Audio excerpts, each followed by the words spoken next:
Ahoy VC, welcome to the Personal Oasis. This is the Blind Island, and today we're going to continue on with our Top 100 Countdown.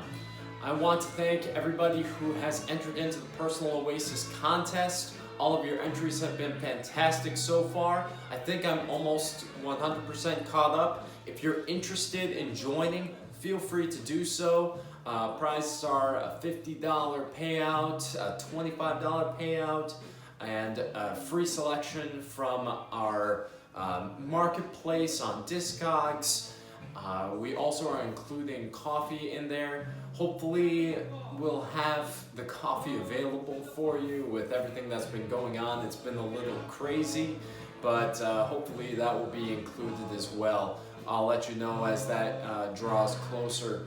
But thank you so much to everyone who has entered in, and let's continue on with the countdown. At number 45, I have Leafhound, Growers of Mushroom. I don't have it with me. That's because it's a copy that I don't have in my collection quite yet. Original copies can go anywhere up to $1,500 to $3,000, so I highly doubt that I will ever possess an original copy in my collection, which is a real shame because that is a grail of grails to me. Reissues are available. I think they're around $30, $40. But I'm just waiting either for a VCLT or potentially just to find it out in the wild. You know, that's what it's all about. But getting on to the record itself, this is a record that has so much power to it. You listen to it and you get eerie reminiscence of Black Sabbath, Led Zeppelin, and a lot of other early doom rock groups. Even the Damnation of Adam Blessing comes to mind, Dust. It's a real shame that this group never took off, because I feel like every single song on here is absolutely 100% jam-packed to just perfection. It is a fantastic record all around. Fans of those groups that I just mentioned are well advised to check it out. It is streaming on Spotify, and if you're looking for just really good sludgy proto metal, then you're in for a real treat with Leafhound. At number 44, I have Brian Eno, Here Come the Warm Jets. This is a phenomenal record. I think that this is everything that was fantastic about the glam rock era, but also pushing it forward into experimentalism. Basically, this is the precursor for what David Bowie would be doing later on in his career. I really love Driving Me Backwards is one of my favorite songs on here, and just that kind of weird cadence that's going on throughout the entire album really sets it apart. And also just Baby's on Fire, that single note being pummeled into your brain over and over again is truly remarkable.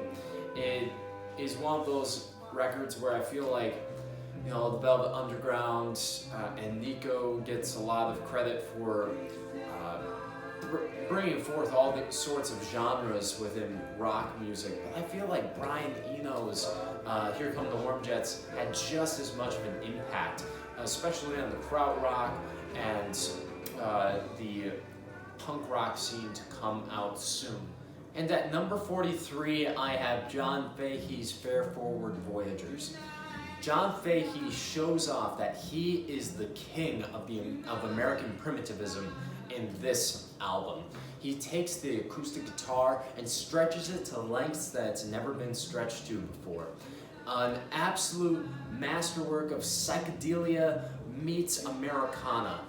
He takes the tape, he stretches out certain passages, elongates them to their breaking point, and forces you as a listener to go into new kaleidoscopic regions that Americana had never reached before. It almost lays out as a mandala, continues to wrap around you as a listener and show you new and fantastical ways to get inside of a single note.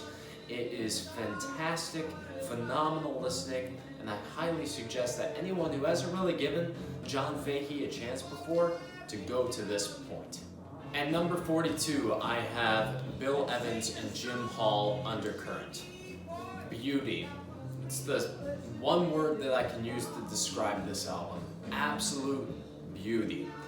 Jim Hall and Bill Evans interplay so well here, it is like they are of one mind. You would think that two chordal instruments like guitar and piano would not blend well, but Jim Hall and Bill Evans find a way of making these two instruments that are demanding to be heard blend perfectly. It is an absolute essential jazz listen. It takes you away from all of the pressures of modern landscapes and puts you into a romantic stratosphere that is beyond touching. And it is very much like the cover. This is one of those albums where the cover matches the music. It's floating elegantly just right along the surface. It's almost ethereal in how it appears, spectral and ghostly. It wraps itself around you, yet you can never quite touch it because it is so gentle. If you touch it, it'll just disappear into a mist. Absolutely wonderful and essential listening by Bill Evans and Jim Hall. And at number 41, I have Frank Sinatra in the wee small hours of the morning. I mean, what more is there to say about this album that hasn't already been said? It literally created the idea of the concept album. It is masterfully conducted and arranged by Nelson Riddle. And Frank Sinatra, though he lacked, I would say, a vocal range, he only had, I think, about 1 or 2 octaves that he could really hit very well.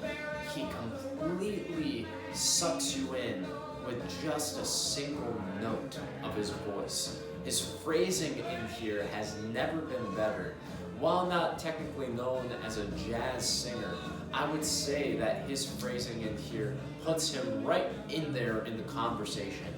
I love, love, love this album, and while not my favorite jazz vocalist or even male vocalist, I cannot deny the power of this record, and I cannot deny the power of Frank Sinatra's ability to bring me into his blue-eyed, misty gaze as he ruminates on songs of heartbreak, loneliness, and isolation. Essential late-night listening from Frank Sinatra. Alright guys, so what did you think of this segment in the countdown? Are there any that you recognize, that you really enjoy yourself? Let me know in the comments below, and I hope that you have a great day on your own personal oasis. Cheers.